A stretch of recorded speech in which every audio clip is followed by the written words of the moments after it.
Well, Alan, you and I saw The Watchers.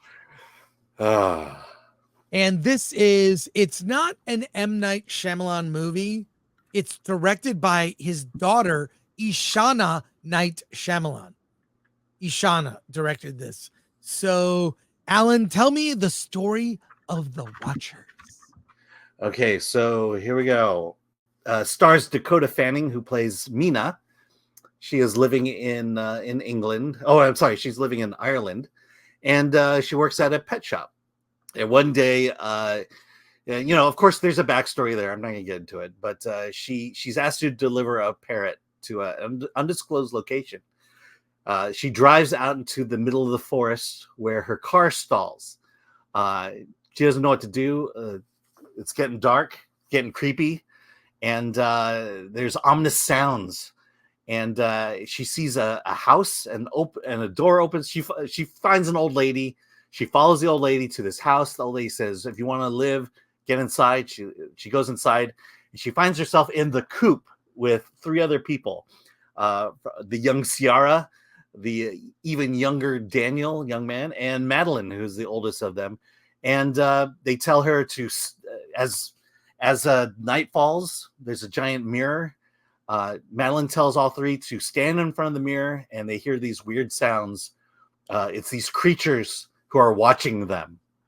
And so now the rest of the movie is, how do they escape from this box without dying? They can wander around during the day, but at night they have to get back into the coop or they'll die. And the movie is about the mystery of getting out. Yeah, what are the Watchers in this forest? And they are so far in the middle of the forest that they can't leave. There's not enough daylight to get to a distance away from the shelter to leave. And there's all these rules, like you can't go out at night, right? You have to be in the light so they can see you, these Watchers. And they are these creatures out in the forest that will kill you if you're caught out after dark. So it's the 4 people and a parrot in this shelter called the Coop. The thing about M. Night movies and his daughter following in his footsteps, it's all a mystery. It's all a mystery. So when the mystery is revealed about 2/3 of the way into the movie, and there's like a mystery that's revealed, and then the movie is like, the main conflict is kind of over. It goes in a different direction, and then a little twist ending is revealed, and there's redemption for the lead character. Yeah. I groaned. Some M. Night movies hit. This did not hit. And I will defend. I will see every M. Night movie. Yeah. Sometimes he's really good. Other times, not so much. And he's got one coming in a few months. But let me just say this about what you just said in terms of the reveal, the twist ending. And let's go back to Sixth Sense. When that reveal happens in Sixth Sense, your brain goes right to the beginning of the movie, and now you're going through the entire film realizing what was happening all the time.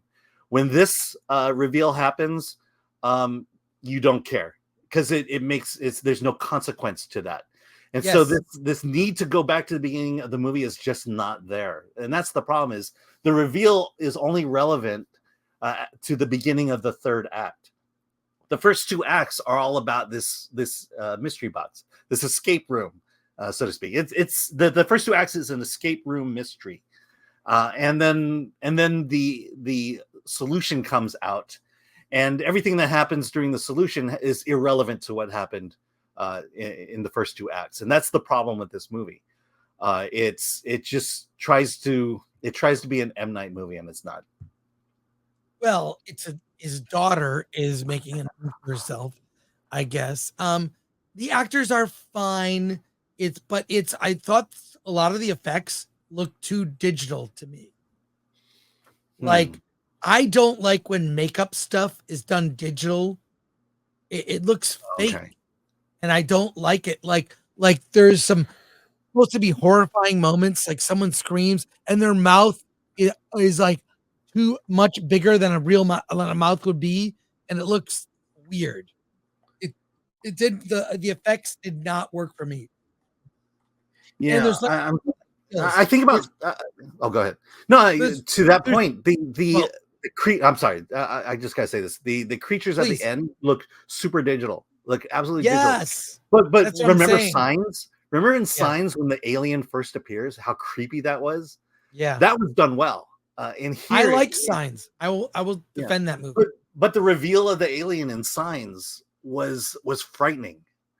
And here it just looked cheap. So it's not frightening. When you finally see these creatures, it's not as frightening as you would like because it's digital. So I can imagine it's based on a book, and I can imagine the book being really scary, playing on your imagination. So it's interesting. And this is it's actually could be a positive. The trailer only reveals things from the first half of the movie. The second half and the last third is like a different movie. Yeah. So there's a conflict. They're caught in the coop. Something happens, and you think, okay, the main conflict is over, but then more happens. And the whole conceit of this movie is the reveal. So I don't think we should get into spoilers at all. Yeah. I mean, like I'll say this about the third act, and this is a trend that I feel like is coming, but it's I will say it's a very woke feminist ending, in the sense of, similar to the Acolyte. It's like, I'm trying to say this without spoiling the ending, but it's, let's just say it's fairly female centric at the end, and it treats it that way in the sense of, good and evil. Let me put it that way. Yeah. And it just becomes like, okay, this clearly, this was written by a female, and they're going down those female tropes of good and evil for female characters, and we're seeing it with the Acolyte. And it's not that you couldn't tell a story like that. It's just there's these trends that keep going on. The female protagonist is a trend that singularly we could be okay with a movie about a female protagonist, Furiosa, but when every movie is about it, it becomes tired and hack. And this is the same thing with the ending. On its own, maybe we could accept this ending, but if we keep seeing this ending over and over and over again, it just becomes hack and tiresome. It is. It's and even that didn't bug me too much. It was like, whatever. But we've seen it before. That's yes. Where I'm getting at. Yeah. So I cannot recommend this movie. I'm sorry. I'll say the director, like M. Night's daughter. Yeah. Ashana Night Shyamalan. Yeah. She's got style. She can deal with actors. So she passes the test, but ultimately didn't work for me. It's probably a 5 out of 10. So just not a recommend. So I don't know. Alan, do you recommend The Watchers? No, but if you exclude the CG, the sets are pretty incredible. I mean, I like the sets. I like the setting. It's just when you throw the CG characters in it, it just cheapens everything.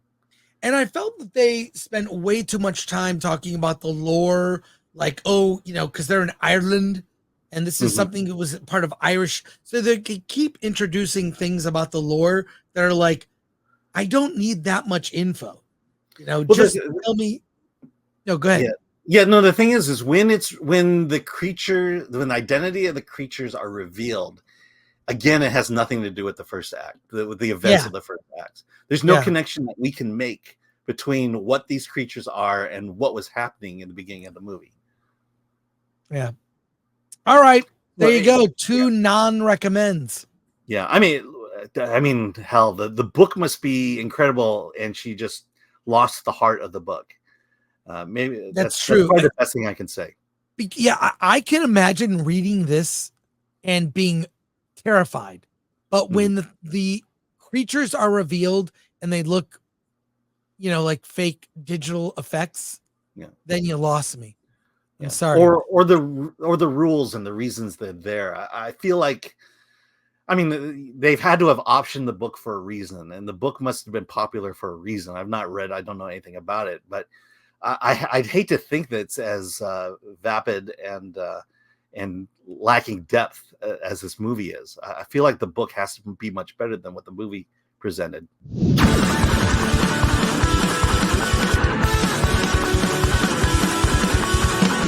Thank you.